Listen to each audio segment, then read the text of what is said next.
Welcome back to my channel. நான் உங்கள் Zakir Hussain, career guidance guru. இப்போ ஆல்மோஸ்ட் எல்லா ஸ்டூடெண்ட் அண்ட் பேரண்ட்ஸ் இன்ஜினியரிங் படிக்கணும் விரும்புனாங்கன்னா அவங்க விரும்புகிற என்ன பிரான்ச்னா ஒன்லி கம்ப்யூட்டர் சென்ட்ரிக் பிரான்ச். என்னன்னா computer science engineering, artificial intelligence and data science, cyber security, IT, artificial intelligence and machine learning. இந்த மாதிரி branch only computer centric branch மட்டும்தான் அவங்களோட இது. மற்றபடி அவங்ககிட்ட வேற எதுவுமே கிடையாது. அவங்ககிட்ட போய் ஏன்பா நீங்க கம்ப்யூட்டர் சென்ட்ரிக் பிரான்ச்சை சூஸ் பண்றீங்கன்னு சொல்லி கேட்டோம்னா, சார் ஃபியூச்சர் இது ஒரே ஒன்று. இதே இது நம்ம நிறைய ஸ்டூடெண்ட் அண்ட் பேரண்ட்ஸ் மீட் பண்ணும்போது அவங்க கேட்கும்போது சார் உங்க தம்பி நீ என்ன பிரான்ச் படிக்க விரும்புறேன்னு ஒரு பையன்கிட்ட கேட்டோம்னா ஏடிஎஸ்.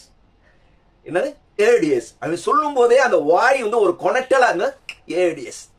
இதே இது ஒரு கேர்ள்கிட்ட போய் கேட்டோம்னா ஐடி. என்னப்பா பாப்பா நீ என்ன பிரான்ச் படிக்க விரும்புற? ஐடி. ஏன் பாப்பா ஏடிஎஸ் படிக்கணும்னு நினைக்கிறீங்க, ஏன் ஐடி படிக்கணும்னு நினைக்கிறீங்கன்னா அவங்ககிட்ட எந்த காரணமும் கிடையாது. கேட்டா ஃபியூச்சர் சார், இனி ஃபியூச்சரே ஏடிஎஸ் தான் ரூல் பண்ண போகுது, ஸோ அதனால நாங்கள் ஏடிஎஸ் தான் படிக்க போறோம்னு.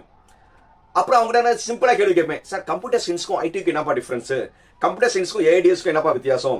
ஏடிஎஸ்க்கும் ஏஎம்எலுக்கு என்னப்பா வித்தியாசம்? சைபர் செக்யூரிட்டிக்கும் வித்தியாசம் என்னன்னு கேட்டா அவங்களுக்கு எதுவுமே ஜீரோ, எதுவுமே தெரியல. ஆனா என்னது பிளைண்டா கேட்டா சார் எங்க டீச்சர் சொன்னாங்க, எங்க ஃப்ரெண்ட்ஸ் சொன்னாங்க. இதுதான் அவங்களுக்கு கேட்ட காரணம் என்னன்னா இதுதான் இருக்கு. Right. So computer centric branch படிக்கிறது தப்பே கிடையாது. இதை பார்த்துட்டு இருக்கிற ஸ்டூடெண்ட் அண்ட் பேரண்ட்ஸ் ஒன்றை மட்டும் நீங்க தெரிஞ்சுக்கோங்க. எப்பவுமே ஒரு பிரான்ச்சை நீங்க சூஸ் பண்றீங்கன்னா எப்பவுமே இப்ப நீங்க 2025 ஜாயின் பண்றீங்கன்னா 4 வருஷம் இன்ஜினியரிங் படிப்பீங்க. அது எப்போ நீங்க முடிச்சுட்டு வருவீங்கன்னா 2029. 2029 இப்போ இந்த வருஷமோ போன வருஷம் அது முந்தின வருஷமோ லாஸ்ட் 2 இயர்ஸா ஸ்டூடெண்ட் ப்ரிஃபரன்ஸ் பண்ணது கம்ப்யூட்டர் சென்ட்ரிக் பிரான்ச். ஸோ இந்த students computer centric branch prefer பண்ணனால தமிழ்நாட்டில் இருக்கிற எல்லா 425 காலேஜுமே மெயினா அவங்க என்ன செஞ்சுட்டாங்கன்னா முக்கியமான பிரான்ச் மெக்கானிக்கல், சிவில், எலக்ட்ரிக்கல் நிறைய காலேஜஸ்ல அந்த பிரான்ச்சே க்ளோஸ் பண்ணிட்டாங்க. 4 செக்ஷன், 3 செக்ஷன், 2 செக்ஷன் இருந்த மேக்ஸிமம் பெரிய பெரிய காலேஜ் நம்பர் டாப் 50 இருக்கிற காலேஜ் என்ன செஞ்சுட்டாங்கன்னா எல்லா இந்த 3 பிரான்ச்சையும் க்ளோஸ் பண்ணிட்டாங்க. அப்படி இல்லையா செக்ஷனை குறைச்சு பேருக்கு ஒரு செக்ஷன் வச்சிருக்காங்க. அப்படி இல்லையா அரை செக்ஷன் 30 ஸ்டூடெண்ட்டை வச்சு பேருக்கு நடத்திட்டு இருக்காங்க. ஆல்மோஸ்ட் நிறைய காலேஜ்ல 425 காலேஜ்லயும் computer centric branches ADS, AML, cyber security, IT நிறைய வந்துருச்சு. ஸோ 2029 தான் நீங்க பாஸ் அவுட் ஆகி வரும்போது உங்க கூட படிச்சுட்டு வர்ற இன்ஜினியர்ஸ் எல்லாருமே என்னவா இருப்பாங்கன்னா ஒன்லி கம்ப்யூட்டர் சென்ட்ரிக் பிரான்ச் ஸ்டூடெண்டா தான் இருப்பாங்க. ஸோ அப்போ டிமாண்ட் எப்படி இருக்கும்னா எல்லா ஸ்டூடெண்ட்டுமே ஒரு வேலை 100 வேலை இருக்கு, அதுக்கு அப்ளிகேஷன் 1 லட்சம் பேர் போடுவீங்க. எது கம்ப்யூட்டர் சென்ட்ரிக் பிரான்ச்ல ஒரு பேசிக் கோர்ஸுக்கு. அப்போ எந்த ஒரு பெரிய ஹெச்ஆர் என்ன செய்வாங்கன்னா எக்ஸப்ஷனல் யார் டேலண்டா இருக்கானா அவனுக்கு ஒரு நல்ல பேக்கேஜ் கொடுத்து மிச்சவங்களுக்கு ரொம்ப மினிமம் சேலரி. அதுவும் அவங்க என்ன கேட்பாங்கன்னா இந்த சம்பளத்துக்கு வர்றியா இல்லையா, உனக்கு பின்னாடி 100 பேர் லைன்ல இருக்காங்க. ஏன்னா எல்லாருமே நீங்க அதானே எடுக்க போறீங்க. அப்ப என்ன ஆகும், ஆட்டோமேட்டிக்கா உங்களுடைய சேலரி லெவல் குறையும், ஜாப் கிடைக்குமான்னு சொல்ல முடியாது. இந்த பாயிண்ட நீங்க நல்லா யோசிங்க. இது மறுபடியும் ரொம்ப பிராக்டிக்கலா பேசுவோம். இந்த பார்த்துட்டு இருக்க பேரண்ட்ஸ் ஸ்டூடெண்ட்ஸ் ரொம்ப பிராக்டிக்கலா பேசுவோம். இப்போ நான் இந்த ஷூட் பண்ணிட்டு இருக்கேன். இந்த ஷூட் பண்றது எப்படி ஷூட் பண்றேன் அது முதல்ல சொல்லுங்க. கேமரா ஒரே செல்லுல ஷூட் பண்றேன். ஒரு ஸ்டாண்ட் இருக்கு, போக என்னது லைட் இருக்கு, போக நான் ஒரு ரூம்ல இருந்து நான் ஷூட் பண்றேன். ரைட். இப்போ நான் சொன்ன இதை டீடைலா பேசுவோமா? இப்போ நான் இந்த ரூம்ல நின்று பேசுறேன்னா இந்த ரூம் யார் கட்டினா, எந்த இன்ஜினியர் பண்ணிருப்பாங்க? பேசிக்கா இருக்கிற மண்ணா இருக்கிறத ஒரு கட்டடமா எடுத்து ஒரு ரூமா ஆக்கி ஒரு நல்ல இன்ஃப்ராஸ்ட்ரக்சர் கிரியேட் பண்றது யாரு? Civil engineer. சிவில் இன்ஜினியர் இல்லாட்டினா நீங்க எந்த ஒரு வீடே நீங்க வாழ்ந்துட்டு இருக்க வீடே என்னது ஒரு சிவில் இன்ஜினியர் ஒரு ஆர்கிடெக்சர் பண்ணது தானே. ரைட். அடுத்தது மெக்கானிக்கல் இன்ஜினியரிங் இல்லாத எதுவுமே கிடையாது. நீங்க உங்க வீட்டுல நீங்க மேல பாருங்க ஃபேன், கீழே பாருங்க, எது வேணா பாருங்க, சைட்ல பாருங்க, நீங்க எது பாருங்க, எல்லா பொருளுமே ஒரு மெக்கானிக்கல் இருந்தது. அது கூட வேணாம்ப்பா, 5 ரூபா பேனா. இந்த 5 ரூபா பேனா நல்லா தெரிஞ்சுக்கோங்க. இந்த 5 ரூபா பேனா இப்படி ஓபன் பண்றேன், மூடி தனியா வந்துருச்சு, மேல இருக்க இது வந்துருச்சு, கீழே இருக்கிற பாடி வந்துருச்சு, இந்த ரீஃபில் வந்துருச்சு. இந்த ரீஃபில்ல ஒரு பிளாஸ்டிக் இது இருக்கு, ஒரு நீடில் இருக்கு, உள்ள இங்க் இருக்கு. இந்த இதுக்கு ஒரு பேனா 5 ரூபா பேனா இது பண்றதுக்கு குறைஞ்சது 15 மெக்கானிக்கல் ப்ராசஸ் இருக்கு. ஏன்னா முதல்ல வந்து பழைய பிளாஸ்டிக் ஒர்க் பண்ணி ஒரு டியூப் மாதிரி செய்வாங்க. அப்புறம் இங்கை ஜென்ரேட் பண்ணுவாங்க. அந்த இங்க் ஜென்ரேட் பண்றதுக்கு மிஷின் வேணும். அந்த இங்க்ல வந்து கலக்கிறதுக்கு டை வேணும். அதுக்கப்புறம் வந்து இந்த நிப்ல வந்து உள்ள ஒரு பால்ஸ் இருக்கும். இது எல்லாமே மெக்கானிக்கல். அதுக்கப்புறம் வந்து பிளாஸ்டிக்கை வந்து உருக்கி வந்து இந்த மாதிரி டிசைன் பண்ணுவாங்க. இந்த மாதிரி மூடி பண்ணுவாங்க. இந்த மூடியில மர போடுவாங்க. ஒரு 5 ரூபா பேனாக்கே வந்து மெக்கானிக்கல் வந்து அவ்வளவு இருக்கு. வேணா இப்ப சார் ஏசியை பத்தி பேசுவோமா? ஏசியில வந்து இன்டோர் யூனிட் அவுட்டோர் யூனிட் இருக்கு. இன்டோர் யூனிட் அவுட்டோர் யூனிட்ல வந்து எத்தனை பார்ட்ஸ் இருக்கு? இன்டோர் யூனிட்ல எத்தனை பார்ட்ஸ் வந்து அவுட்டோர் யூனிட்ல இருக்கு? ஏன் மேல இருக்கிற ஃபேனை பார்ப்போமா? இப்ப ஃபேன்ல எடுத்துட்டோம்னா என்ன இருக்கு? ஒரு ஃபேன்ல ஒரு மண்டை மாதிரி இருக்கும். 3 ரெக்கை இருக்கும். இந்த 3 ரெக்கை வந்து அந்த மண்டையை நீங்க பிரிச்சு பாத்தீங்கன்னா உள்ள ஒரு ஆர்மச்சூர் இருக்கும், 2 பேரிங் இருக்கும், நிறைய பார்ட்ஸ் இருக்கும், எத்தனை ஸ்க்ரூஸ் இருக்கும். ஸோ இது எல்லாமே வந்து எந்த டெக்னாலஜி? மெக்கானிக்கல் இல்லைன்னா வந்து எதுவுமே இருக்காது. அப்புறம் வந்து அது எல்லாம் செஞ்ச பிறகு முதல்ல வந்து அந்த கப்பு தகரம் செய்யறதுக்கே முதல்ல என்ன ஆகணும்? முதல்ல வந்து இரும்பை உருக்குவாங்க. இரும்பை உருக்கி வந்து எங்க ஒரு இதுல வந்து உருக்கி அந்த உருக்குனத இரும்பை வந்து பாரா செய்வாங்க. அது ஒரு தனி ப்ராசஸ். பார் செஞ்ச பிறகு அது ஷீட்டா பண்ணுவாங்க. அது தனி ப்ராசஸ். அந்த ஷீட்ல வந்து 3 ரெக்கை வந்து ஆர்ச் பண்ணி கட் பண்ணுவாங்க. அது தனி ப்ராசஸ். 2 கப்பு பண்ணுவாங்க. அது தனி ப்ராசஸ். அதுக்கப்புறம் வந்து அது பெயிண்ட் அடிப்பாங்க. எல்லாமே தனித்தனி ப்ராசஸ். ஒரு ஃபேனுக்கு போக வந்து ஃபேன் தொங்குறதுக்கு ஒரு ஹேண்டில் இருக்கு. மேல 2 பிளாஸ்டிக் கப் இருக்கு. போக வந்து ஒரு ஃபேனுக்கு எடுத்துட்டாவே வந்து உங்களுக்கு குறைஞ்சது 50-60 பார்ட்ஸ் இருக்கு. நீங்க ஹவுஸ் ஹோல்டு நீங்க எது இருந்தாலும் மெக்கானிக்கல் இல்லாத எதுவுமே கிடையாது. ரைட். அடுத்தது வந்து எலக்ட்ரிக்கல். ஈவன் செல்போன் சொல்லி எடுத்துக்கிறோம். இப்ப எல்லாருமே நீங்க செல்போன் யூஸ் பண்றீங்களா? இப்ப செல்போன் வந்து எர்கனாமிக் சொல்லுவாங்க. இப்ப செல்போன் நீங்க ஐபோனா இருக்கட்டும், ரெட்மியா இருக்கட்டும், ஓப்போவா இருக்கட்டும், எல்லாமே உங்களுக்கு காம்பாக்டா வந்து செல்லு பண்றாங்கன்னா யாரு உங்களுக்கு பண்ணி கொடுக்குறாங்கன்னா மெக்கானிக்கல்ல ஒரு டிவிஷன் டிசைன் இருக்கு. மெக்கானிக்கல் இன்ஜினியர் இல்லைன்னா வந்து உங்களால செல்போனே உங்களால வந்து ஒரு நல்ல ஒரு எஃபெக்டிவ் செல்போன் வராது. ஏன்னா செல்போன்லயே நம்ம பேசணும்னா என்ன இருக்கும்? ஒரு செல்போன்ல வந்து முன்னாடி வந்து ஒரு பேக் கேஸ் வந்து டிசைன் யார் பண்ணுவா? Mechanical engineer. இப்ப செல்லுன்னு சொல்லி பார்ப்போம். செல்லுல என்னென்ன இருக்கு? செல்லுல பாத்தீங்கன்னா கேமரா இருக்கு, ஸ்பீக்கர் இருக்கு, மைக் இருக்கு. உள்ள பண்ணீங்கன்னா வந்து எல்இடி டெம்பர் கிளாஸ் இருக்கு. டெம்பர் கிளாஸ் உள்ள பிரிச்சு பார்த்தோம்னா அத்தனை பார்ட்ஸ் இருக்கு. எல்லா பார்ட்ஸுமே ஏதோ ஒரு மிஷின் தானே செஞ்சுட்டு இருக்கு. அது போக வந்து நீங்க என்ன நீங்க லேட்டஸ்டா வந்து நீங்க எது பண்ணணும்னு நினைச்சாலும் மெக்கானிக்கல் நாலேஜ் இல்லைன்னா ஏன் இந்த செல்போன் இந்த மெட்டீரியல் இருக்கு? ஏன் இந்த டெம்பர் கிளாஸ் இந்த மெட்டீரியல் இருக்கு? இந்த கேஸ் ஏன் வந்து இந்த மெட்டீரியல் பண்ணிருக்காங்க? ஏன் கேஸ் வந்து ரப்பர்ல இருக்கும்போது அந்த கேஸ் வந்து ஏன் வந்து கட்டையில செய்யல? சோ இந்த மாதிரி எல்லாமே வந்து ஒரு மெட்டீரியல் செலக்ஷன் முதற்கொண்டு எல்லாமே ஒரு மெக்கானிக்கல் இன்ஜினியர் இல்லாம நீங்க எதுவுமே பண்ண முடியாது. ரைட். சிவிலை பத்தி பேசியாச்சு, மெக்கானிக்கல் பத்தி பேசியாச்சு. அடுத்தது வந்து எலக்ட்ரிக்கல் இன்ஜினியரிங். எல்லாமே இருந்தாலும் கரண்ட் இல்லைன்னா உங்களால ஒரு நிமிஷம் வாழ முடியுமா? நல்லா யோசிங்க. இப்ப கரண்ட் இல்லைன்னா உங்களால ஒரு நிமிஷம் வாழ முடியுமா? வாய்ப்பே கிடையாது. ஏன்னா நானே ஷூட் பண்ண முடியாது. லைட்டு இப்போ லைட் வேணும்னா என்ன வேணும்? கரண்ட் வேணும். கரண்ட் இல்லாம எதுவுமே பண்ண முடியாது. முதல்ல அதை நீங்க தெரிஞ்சுக்கோங்க. ரைட்.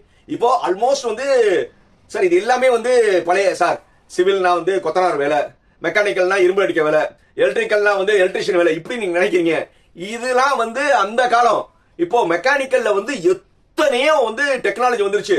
நீங்க வந்து இப்ப எந்த ஒரு வேலையும் ஈஸியா பண்றீங்கன்னா மெக்கானிக்கல் நாலேஜ் இல்லாம பண்ணவே முடியாது.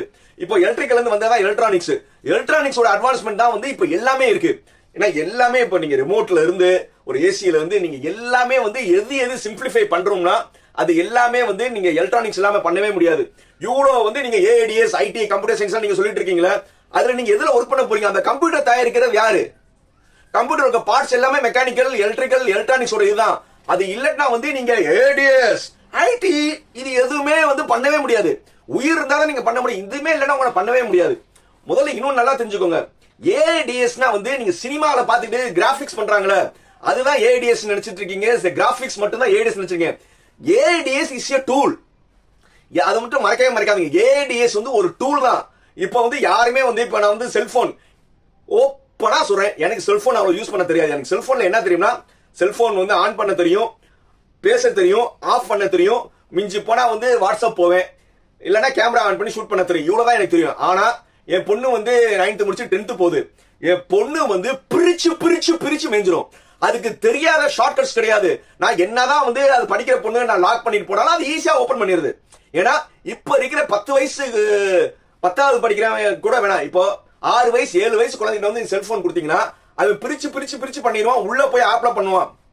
இப்போ வந்து எல்லாருமே நீங்க நினைக்கிறீங்க ஏடிஎஸ் படிச்சாதான் வந்து நீங்க வந்து டெக்னாலஜி ரூம்ல. இப்ப நான் செல்போன் யூஸ் பண்றேன், செல்போன்ல வந்து நான் பேக்ரவுண்ட் இது பண்றேன், அது எல்லாத்துக்குமே இது வந்துருச்சு, ஆப் வந்துருச்சு, சாஃப்ட்வேர் வந்துருச்சு. நம்ம வந்து அந்த ஆப் சாஃப்ட்வேரை வந்து ஹேண்டில் பண்ண தெரிஞ்சா போதும், நம்ம கண்டுபிடிக்கணும் அவசியமே கிடையாது. இப்ப இருக்கிற வந்து இந்தியால வந்து நீங்க இருக்கிற ஏஐடிஎஸ் வந்து ஒரு டூல், அது ஒவ்வொரு டிபார்ட்மெண்ட்லயும் இருக்கு. மெக்கானிக்கல்ல ஈஸியா வந்து நீங்க பண்ணணும்னா ஏஐடிஎஸ் இம்ப்ளிமெண்டேஷன் பண்ணா போதும். அதே சிவில்ல வந்து நீங்க எல்லா வேலையும் ரொம்ப simplify, AIDS is a tool, சிம்பிளா சொன்னா ஒரு ஆப் சாஃப்ட்வேர் மாதிரி. அதை வந்து நீங்க தெரிஞ்சுக்கிட்டா போதும், அதை இம்ப்ளிமெண்ட் பண்ணி ஒர்க் அவுட் பண்ணா தெரியும். நீங்க புதுசா கண்டுபிடிக்க போறதே கிடையாது. சோ இந்த நாலேஜ் உங்களுக்கு யாருக்குமே இல்ல. கேட்டா வந்து நீங்க தான் வந்து பெரிய வந்து நீங்க கண்டுபிடிக்க போற மாதிரி நினைச்சிட்டு இருக்கீங்க.